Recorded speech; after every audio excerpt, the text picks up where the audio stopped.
Assalamualaikum warahmatullahi wabarakatuh. Shalom, selamat pagi semuanya.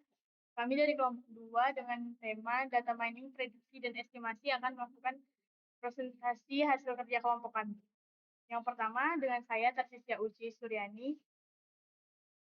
Kita mulai dengan apa itu data mining. Data mining adalah rangkaian proses untuk mengekstraksi nilai tambah dari sebuah database dengan cara menemukan pola-pola yang sebelumnya tidak diketahui. Tujuannya adalah mengubah data tersebut menjadi informasi yang lebih berharga dengan mengidentifikasi pola informasi penting atau menarik yang terdapat dalam database. Teknik data mining terbagi menjadi dua, yaitu data mining prediksi dan data mining estimasi. Yang pertama, data mining prediksi. Data prediksi adalah proses memperkirakan kejadian di masa depan berdasarkan data yang tersedia untuk mengurangi kesalahan. Dalam ilmu data, prediksi dilakukan dengan algoritma yang dilatih menggunakan data historis. Data mining atau knowledge discovery in database atau KDD membantu pengambilan keputusan dengan mengolah data menjadi informasi. Teknik prediksi dalam data mining digunakan untuk mengidentifikasi pola dan tren dalam data histori guna mendukung keputusan di berbagai bidang. Yang kemudian, data mining estimasi. Data mining estimasi adalah teknik dalam data mining yang digunakan untuk memperkirakan nilai kontinu seperti harga, suhu, dan durasi. Berdasarkan data yang tersedia, estimasi berfokus pada prediksi nilai-nilai numerik dengan mengidentifikasi pola atau hubungan dalam database data history. Teknik ini sering digunakan dalam berbagai bidang seperti analisis keuangan, peramalan cuaca, atau pengukuran kinerja.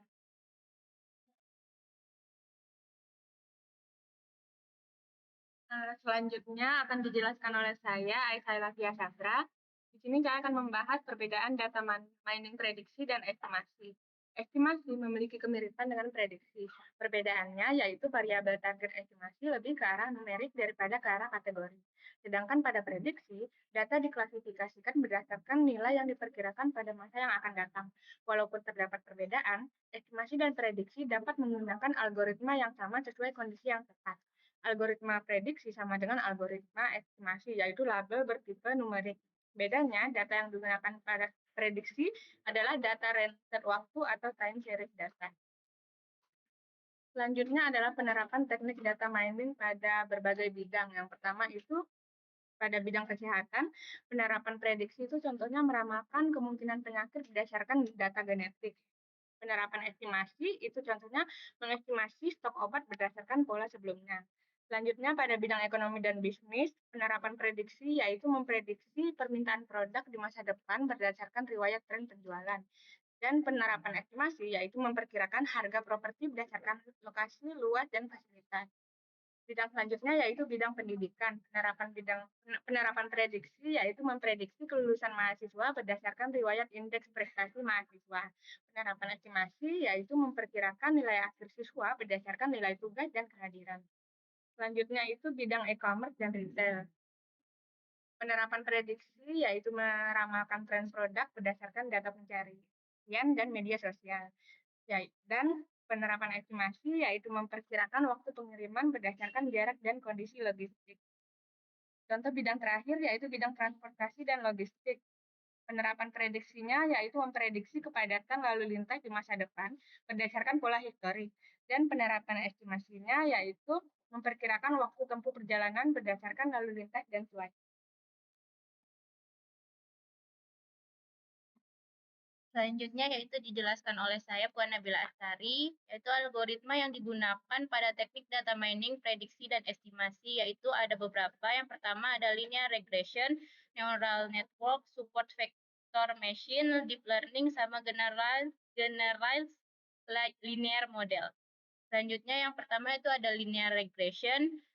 Untuk penjelasannya merupakan alat statistik yang digunakan untuk memahami hubungan antar satu atau beberapa variabel dengan variabel lainnya. Dalam metode ini, variabel yang mempengaruhi disebut sebagai variabel bebas atau variabel independen. Sedangkan variabel yang dipengaruhi disebut sebagai variabel terikat atau variabel dependen. Untuk kelebihan dari metode ini, yang pertama itu persamaan dalam metode ini cukup sederhana dan mudah untuk dipahami. Yang kedua, dapat menggunakan beberapa variabel bebas untuk menganalisis yang lebih akurat. Selanjutnya untuk kekurangan dari regresi linear yaitu yang pertama tidak dapat menangani data yang kompleks dengan baik karena menggunakan variabel linear. Selanjutnya itu tidak dapat menunjukkan titik jenuh fungsi karena adanya kesalahan peramalan. Dan yang terakhir itu rentan terhadap multikolineritas sehingga sulit menjelaskan hubungan variabel bebas dan tak bebas yang tidak bermakna.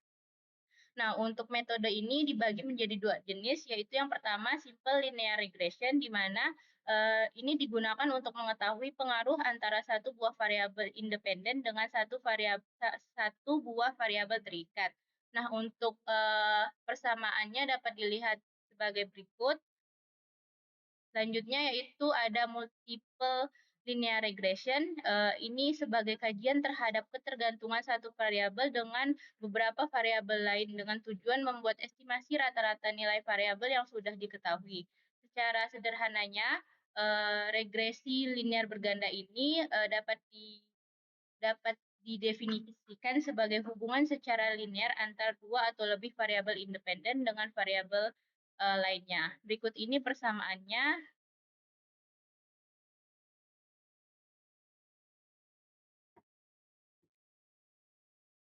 Selanjutnya akan dijelaskan oleh Tiara Nabila, yakni Neural Network. Sistem pemrosesan informasi yang meniru cara kerja otak manusia dalam menyelesaikan masalah. Proses belajar dalam jaringan ini dilakukan melalui perubahan bobot dan sinapsis, sehingga mampu mengenali pola berdasarkan data masa lalu. Dengan kemampuan ini, neural network dapat menganalisis dan membuat keputusan terhadap data baru yang belum pernah dipelajari sebelumnya. Adapun kekuatan dari neural network ini, yakni kekuatan terbesar neural network adalah memiliki jumlah unit tersembunyi yang terbatas, namun dapat memproksimasi fungsi kontinu apapun ke tingkat akurasi yang diinginkan. Hal ini secara umum disebut sebagai sifat aproksimator universal. Yang kedua, tidak diperlukan pengetahuan sebelumnya tentang proses pembuatan data untuk mengimplementasikan neural network. Yang ketiga, masalah kesalahan spesifikasi model tidak terjadi. Dan kekuatan terakhir adalah dalam kasus neural network tidak ada spesifikasi yang digunakan karena jaringan hanya mempelajari hubungan tersembunyi di dalam data. Adapun kelemahan dalam neural network, yakni penambahan terlalu banyak unit tersembunyi memicu masalah kelebihan penyesuaian data. Artinya, jaringan belajar terlalu baik dalam sesi data pelatihan, tetapi menghasilkan hasil yang lebih rendah jika terjadi sesi di luar sampel. Yang kedua, pembangunan model neural network dapat menjadi proses yang memakan waktu karena membangun arsitektur neural network identik dengan aktivitas berat yang melibatkan coba-coba. Yang terakhir, neural network tidak boleh dipandang sebagai satu-satunya algoritma yang dapat diandalkan. Secara umum, terdapat 3 jenis neural network yang sering digunakan, yaitu single layer neural network, multi-layer neural network, dan recurrent neural network.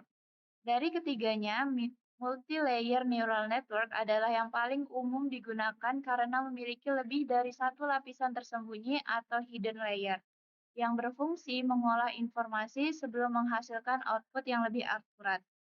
Berikut ini dapat dilihat rumus perhitungan neural network berdasarkan pada buku Data Mining, Concept and Technique 3rd edition.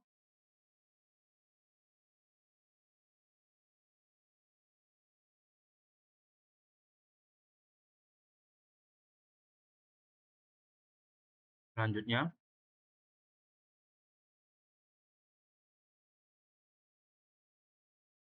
Febrianto. Untuk support vector machine. Support vector machine adalah sebuah metode dalam machine learning yang memiliki cara kerja mencari hyperplane atau pemisah, lalu membaginya dan mengklasifikasikannya ke dalam kategori yang berbeda. Kita dapat melihat kelebihan dan kekurangan pada metode support vector machine ini. Untuk kelebihan, poin pertama, serbaguna dalam tugas-tugas seperti klasifikasi teks, pengenalan gambar, dan bioinformatika. Poin kedua, skala yang relatif baik untuk data berdimensi tinggi, dan pertukaran antara kompleksitas pengklasifikasi dan kesalahan dapat dikontrol secara eksplisit. Kemudian untuk kekurangan support vector machine ini, poin pertama, membutuhkan pemilihan fungsi kernel yang tepat untuk kinerja optimal. Poin kedua, biaya komputasi yang mahal untuk dataset yang besar. Berikut ini rumus perhitungan support vector machine berdasarkan pada jurnal yang berjudul Penerapan Teknik Data Mining dengan Metode Support Vector Machine untuk memprediksi siswa yang berpeluang dropout dengan studi kasus di SMKN 1 Stra. Pada halaman ini dapat dilihat rumus perhitungan support vector machine.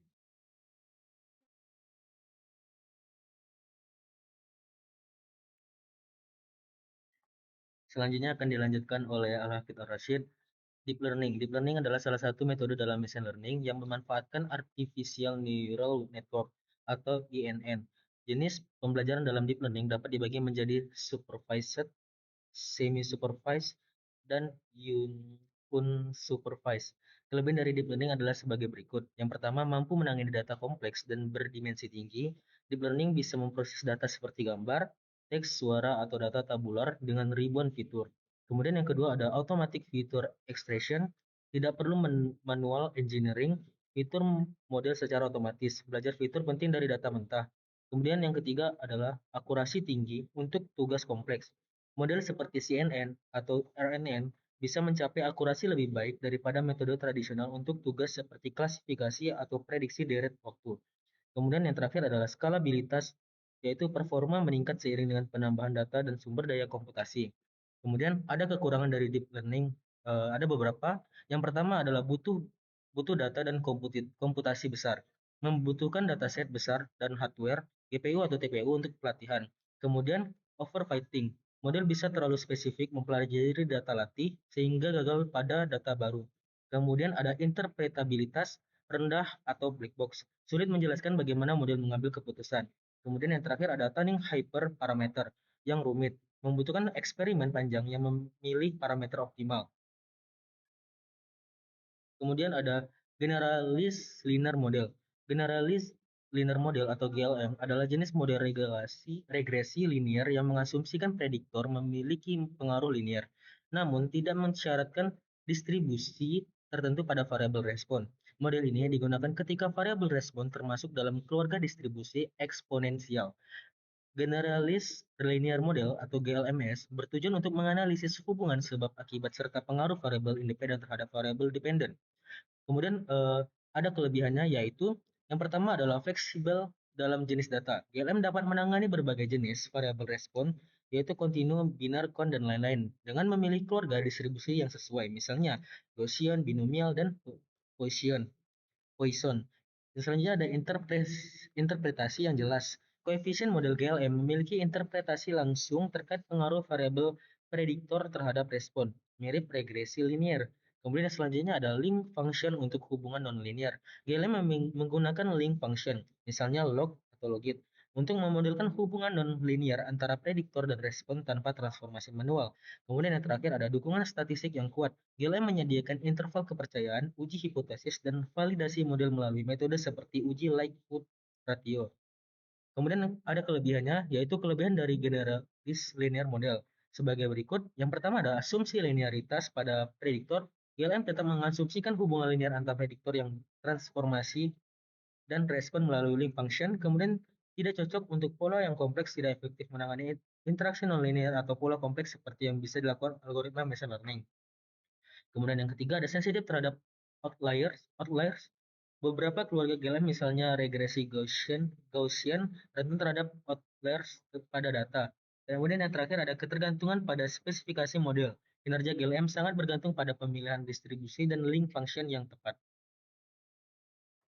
Oke, selanjutnya masuk ke contoh perhitungan dari teknik data mining yang akan dijelaskan oleh Insan Hadid.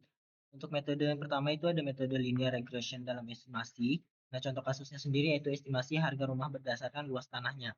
Ini merupakan tabel dataset dari estimasi harga rumah berdasarkan luas tanah, ada luas tanah dan juga harga rumahnya. Untuk luas tanah 50 itu dengan harga 200, 60 dengan 240, 70 dengan 280, 80 dengan 320, dan 90 dengan 360. Nah, kemudian yang ingin kita cari adalah bagaimana ketika luas tanah itu adalah 100 meter persegi. Nah, untuk langkah pertama itu adalah tentukan persamaan linear regression-nya, yaitu dengan persamaan Y sama dengan A plus BX, di mana keterangan Y itu nilai yang diprediksi, kemudian X variabel independen, A konstanta, dan juga B koefisien regresinya. Kemudian kita menghitung titik potong atau A dan juga kemiringan garis, yaitu B, dengan rumus berikut, yaitu B sama dengan N sigma X kali Y kurang sigma X dikali X sigma Y dibagi dengan N dikali dengan sigma X kuadrat dikurang dengan sigma X kuadrat. Nah, begitupun dengan rumus persamaan A, yaitu A sama dengan sigma Y dikurang B dikali sigma X dibagi dengan N.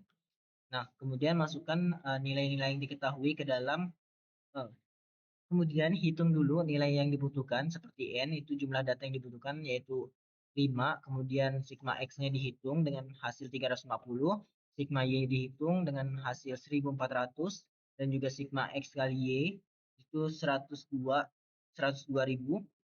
dan juga sigma X kuadrat yaitu 25.500. Nah, kemudian setelah itu masukkan ke dalam rumus atau persamaan yang telah diketahui.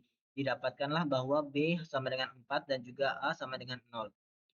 Selanjutnya, langkah kelima itu adalah buatlah model prediksinya dengan rumus Y sama dengan 4X tambah 0 yang didapatkan dari titik potong dan juga A dan B-nya tadi. Nah, kemudian didapatkanlah bahwa setiap kenaikan 1 meter persegi luas tanah, harga rumah naik sebesar 4 juta rupiah. Nah, langkah terakhir yaitu prediksi harga rumah dengan masukkan rumus yaitu Y sama dengan 4X tambah 0 tersebut. Nah, jika dimasukkan dengan luas tanah 100 meter persegi, didapatkan bahwa prediksi atau estimasi harga rumah yaitu 400 juta rupiah. Selanjutnya akan dijelaskan oleh Peterson.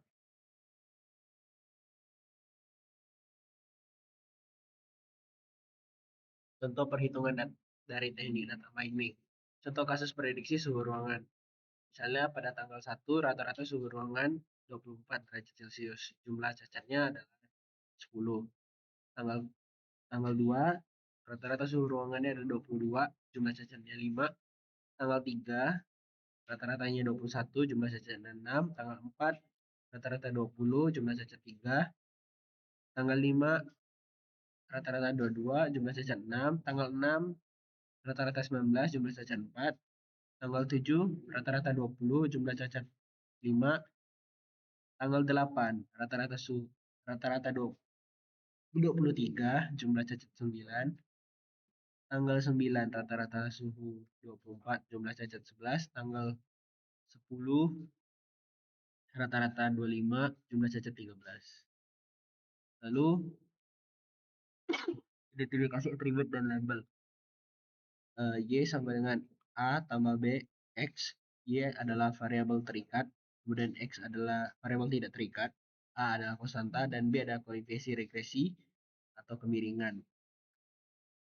Bisa dilihat pada gambar berikut sebagai rumus. Kemudian langkah kedua, hitung X kuadrat, Y kuadrat, dan XY. Dan total dari masing-masingnya adalah sebagai berikut. Tanggal 1 rata-ratanya 24, jumlah cacat ada 10, X kuadratnya 576, Y kuadratnya ada 100, XY-nya ada 240. Tanggal kedua rata-ratanya 22, jumlah cacatnya 5, X kuadratnya 484, Y kuadratnya 25, XY-nya 110. Tanggal 3 rata-rata 21, jumlah cacat 6, X kuadratnya 441, Y kuadratnya 36, XY-nya 126.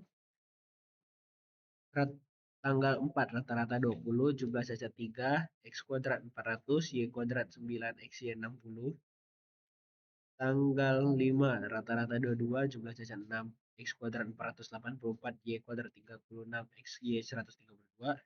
Tanggal 6 rata-rata 19, jumlah cacat 4, X kuadrat 461, Y kuadrat 116, XY-nya 76. Tanggal 7 rata-rata 20, jumlah cacat 5, X kuadratnya 400, Y-nya 25, XY-nya 100. Tanggal 8 rata-ratanya 23, jumlah cacat 9, X kuadrat 529, Y kuadrat 81, XY-nya 207. Tanggal 9 rata-ratanya 24, jumlah cacat 11, X kuadrat 576, Y kuadrat 121, XY 264, tanggal 10, rata-rata 25, jumlah cacat 13, X kuadrat 625, Y kuadrat 169, XY-nya 325.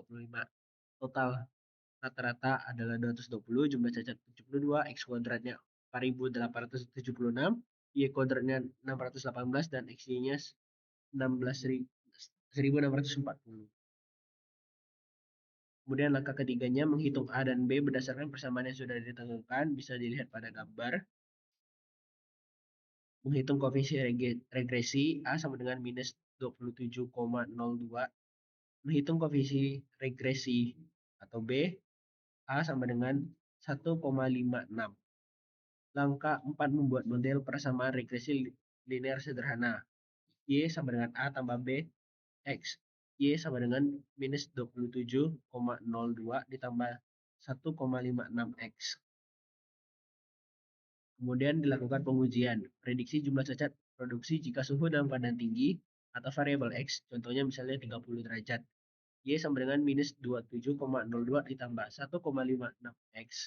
Kemudian Y sama dengan minus 27,02 ditambah 1,56 dikali 30 sama dengan 19,78.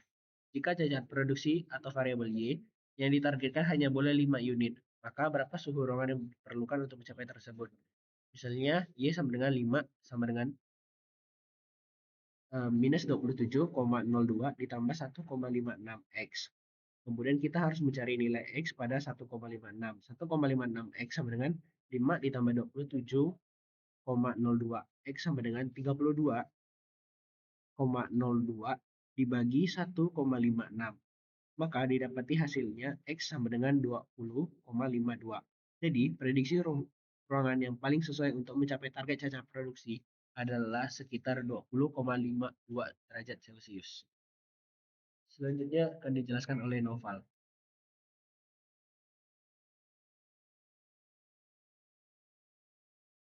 Selanjutnya, Muhammad Novel Akbar. Simpulan. Data mining prediksi adalah salah satu teknik dalam data mining yang bertujuan untuk memperkirakan kejadian atau nilai di masa depan berdasarkan pola dan tren dalam data histori. Data mining estimasi adalah teknik dalam data mining yang digunakan untuk memperkirakan nilai kontinu, seperti harga, suhu, atau durasi, berdasarkan data yang tersedia. Algoritma prediksi sama dengan algoritma estimasi, yaitu label bertipe numerik. Bedanya, data yang digunakan prediksi adalah data rentered waktu atau time series data. Data mining prediksi dan estimasi dapat digunakan dalam berbagai bidang, seperti kesehatan, pendidikan, bisnis, keuangan, transportasi, dan e-commerce. Adapun algoritma yang dapat digunakan disesuaikan kembali dengan kondisi dari suatu permasalahan. Mungkin sekian pemaparan dari kelompok kami, kurang dan lebihnya mohon dimaafkan. Wassalamualaikum warahmatullahi wabarakatuh.